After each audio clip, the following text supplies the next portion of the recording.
Olá, Igreja Voz, é um prazer estar aqui. Hoje nós vamos apresentar o capítulo 5, a tentação da nova estação de células, que é Tiago, o Evangelho na prática. E é com muita alegria que estamos aqui hoje. O versículo base deste texto está em Tiago, capítulo 1, dos versos 13 a 18, e diz o seguinte: quando alguém for tentado, jamais deverá dizer, estou sendo tentado por Deus, pois Deus não pode ser tentado pelo mal, e a ninguém tenta. Cada um, porém, é tentado pela própria cobiça, sendo por esta arrastado e seduzido. Então a cobiça, tendo engravidado, dá à luz o pecado, e o pecado, após ter se consumado, gera a morte. Meus amados irmãos, não se deixem enganar. Toda boa dádiva e todo dom perfeito vem do alto, descendo do Pai das luzes, que não muda como sombras inconstantes. Por sua decisão, ele nos gerou pela palavra da verdade, para que sejamos como que os primeiros frutos de tudo o que ele criou. Amém. Que palavra maravilhosa. Tiago, ele se expressa de uma forma bem direta sobre os assuntos pontuais que ele quer falar à igreja de Jerusalém. Nesse período, ele era o pastor da igreja de Jerusalém.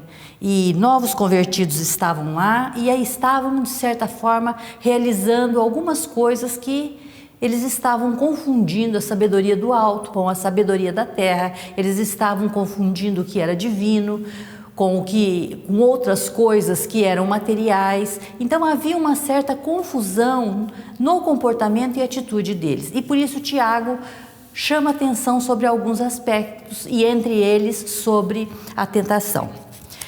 Nós vimos no primeiro capítulo da estação de células sobre provação, e é muito importante nós diferenciarmos provação de tentação. A provação, ela vem de Deus para o nosso bem, enquanto que a tentação, ela vem de nós mesmos, ela vem do mundo ou ela vem do diabo. A aprovação tem um propósito de nos aperfeiçoar e é um propósito santo, enquanto que a tentação é um propósito maligno que vem para nos destruir. Então nós temos que ter em mente bem essa diferenciação para nós entendermos como nós vamos lidar com estas coisas, né? A fonte da tentação é um mau desejo humano, a concupiscência da carne. Então isto é uma inclinação da carne, é um desejo forte, uma cobiça que arrasta e que atrai a pessoa para aquela ação que ela está sendo tentada.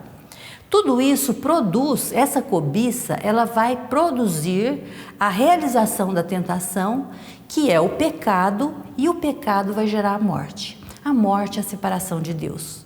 Então veja que a tentação nos leva à separação de Deus quando é realizado o pecado. Todos nós podemos ser tentados na nossa vida, mesmo um cristão firme na palavra, ele pode ser tentado.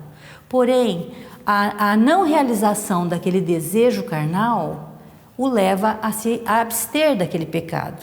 Então, nós temos que estar bem ativos, bastante atentos, para não entrarmos em pecado e não entrarmos na morte. Essa morte, como nós falamos, é pelo pecado.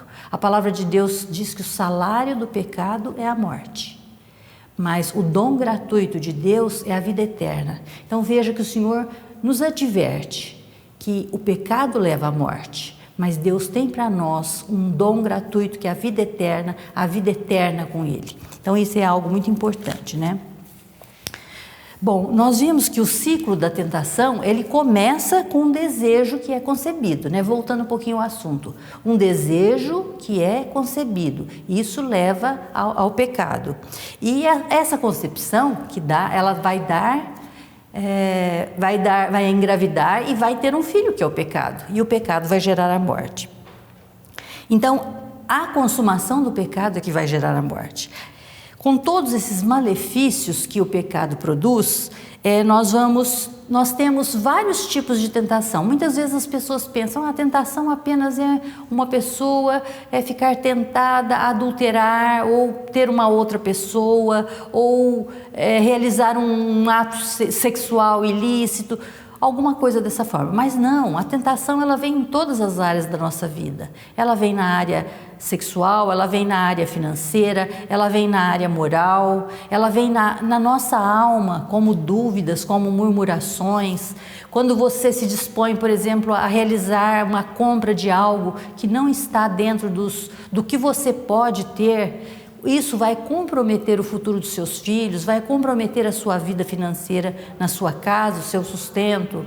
Quando você murmura contra Deus, que você duvida da bondade de Deus e que isso te faz uma pessoa murmuradora, uma pessoa que está sempre reclamando, uma pessoa que está sempre perguntando a si mesma, mas por quê? Se eu vou à igreja, sirvo a Deus, por que eu estou doente, por que eu estou sem trabalho, por que está acontecendo isso comigo? Então, todo tipo de rebelião contra Deus, todo tipo de ação que você realiza duvidando da bondade de Deus ou com falta de temor a Deus, é uma tentação na sua vida.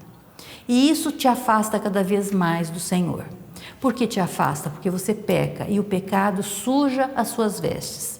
A palavra de Deus diz também que o Senhor nos recebe com mãos limpas, coração limpo e coração santo. Então, quando você perde a santidade pelo pecado, você está, de certa forma, ferindo o coração de Deus. Bem? Bom, então nós vemos que a tentação ela é muito enganosa, ela produz males e produz engano na nossa vida. Ela nos leva a achar que tais inclinações pode ser Deus que está promovendo, mas Deus não promove o mal, Deus quer o nosso bem. Deus não pode ser tentado pelo mal e Ele a ninguém tenta.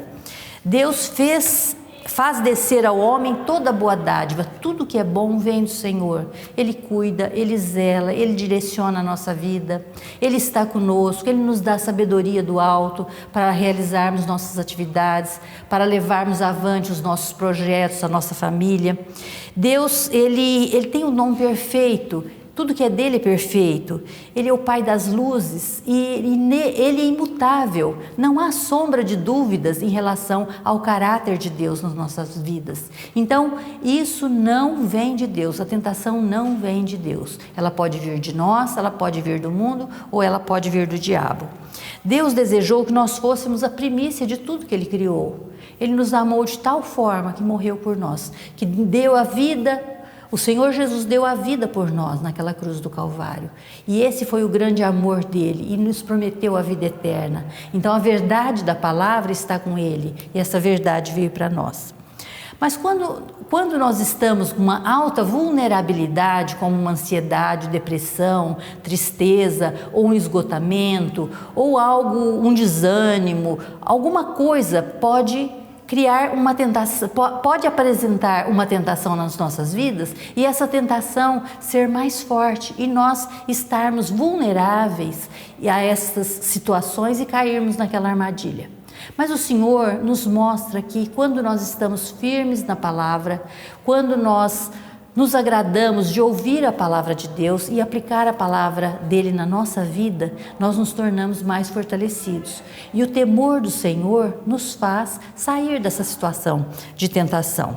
Tanto vamos ver aqui um exemplo de Davi que está em 2 Samuel 11, de 2 a 4, e diz o seguinte: uma tarde, Davi levantou-se da cama e foi passear pelo terraço do palácio. Do terraço ele viu uma mulher muito bonita tomando banho e mandou alguém procurar saber quem era ela. Disseram-lhe: é Batseba, filha de Eliã e mulher de Urias, o hitita. Davi mandou que a trouxessem e se deitou com ela, que havia acabado de se purificar da impureza da sua menstruação, e depois voltou para casa. Bom, então nós vemos que Davi estava ali, vamos dizer, à toa na vida, e ele olhou do palácio e viu algo que chamou a atenção.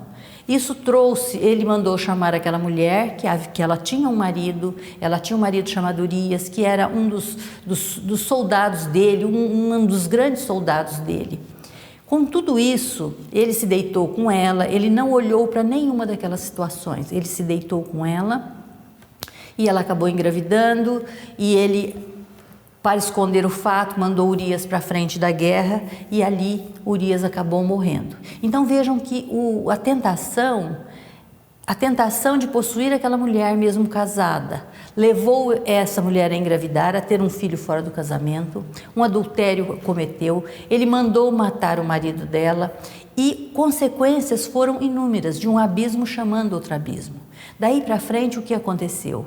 Tudo isso teve uma repercussão muito grande no seu governo, na sua vida pessoal, na sua vida familiar, e inúmeros problemas vieram disso. Porém, Davi um dia se arrependeu, pediu perdão a Deus e voltou-se para o Senhor. Então, isso é algo muito que nós devemos ver nessas histórias, algo que nós devemos correr dos problemas mesmo que estão acontecendo.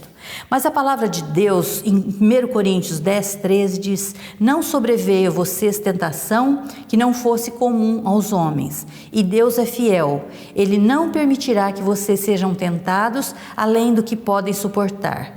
Mas quando forem tentados, Ele lhes providenciará um escape para que o possam suportar.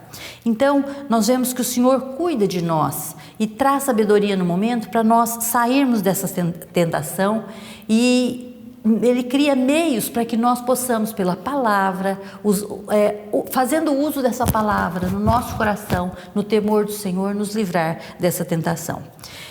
A tentação, como isca mortal, ela aparece em muitas situações e ela sempre aparece como uma lábia, como uma coisa bela. A maçã do diabo, ela é linda e maravilhosa, mas ela é podre por dentro, ela é cheia de bichos. E isso contamina todo o nosso ser se nós formos por este caminho. Mas a palavra de Deus em Provérbios 7, de 1 a 27 diz: meu filho, obedeça as minhas palavras e no íntimo guarde os meus mandamentos. Obedeça aos meus mandamentos e você terá vida. Guarde os meus ensinos como a pupila dos seus olhos. Amarre-os aos dedos. Esteja com ele nas suas mãos, para quando você precisar desses ensinamentos, você usar para combater o mal, combater a tentação. Escreva-as na tábua do seu coração. Coloque a palavra de Deus no seu coração. Encha o seu coração de temor. Diga à sabedoria: você é minha irmã. E chame ao entendimento o seu parente, eles o manterão afastado da mulher imoral, da mulher leviana e suas palavras sedutoras. Então, com tudo isso, nós vemos que a palavra de Deus nos adverte para nos guardarmos da tentação. Como na história de Davi, que um abismo chamou outro abismo, também na nossa história isso pode acontecer. Mas livre-se dela, não chegue a ponto de realizar um ato que você vai comprometer a vida da sua família e a sua vida, né? O sentido para viver, o nosso sentido para viver, como disse Viktor Frankl também, e depois falando das irmãs Corrie e Betsy, que elas também usaram este ensinamento, que nós vimos no primeiro capítulo deste livro. Elas tinham motivos muito importantes para ficarem vivas, e esses motivos eram as outras pessoas. Então elas animavam as outras pessoas. Ela falava palavras de esperança, de encorajamento para essas pessoas. Então o sentido da nossa vida também deve ser esse. Nós, quando estivermos diante de uma tentação, nós devemos pensar: e o outro?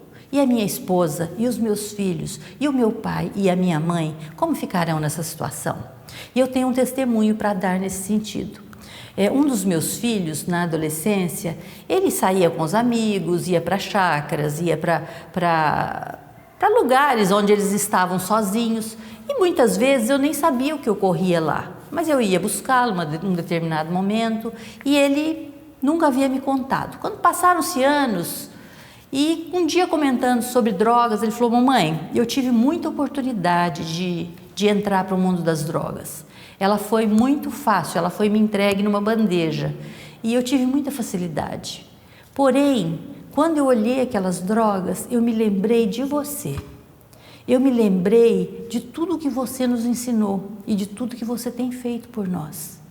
Então, eu corri daquelas drogas, eu nunca aceitei. Eu cheguei até a colocar na minha boca um cigarrinho, mas eu não fui avante com aquilo, porque eu sabia que isso ia ferir o seu coração. Nós temos que olhar que o Senhor é a nossa luz. O Senhor, a palavra de Deus é lâmpada para os nossos pés, para nos guiar por caminhos aplainados, caminhos direitos, caminhos de vida e não caminhos de morte. Então fuja da tentação, busque o Senhor quando ela se apresentar. E em todo o tempo busque o Senhor, para que você já esteja, vamos dizer, totalmente possuído por essa palavra, mas cheio dessa palavra do seu coração, para quando ela vier, você poder combatê-la. Em nome de Jesus, eu desejo que você aprenda muito com essa lição e que você ganhe muitos frutos através dela. Em nome de Jesus. Amém.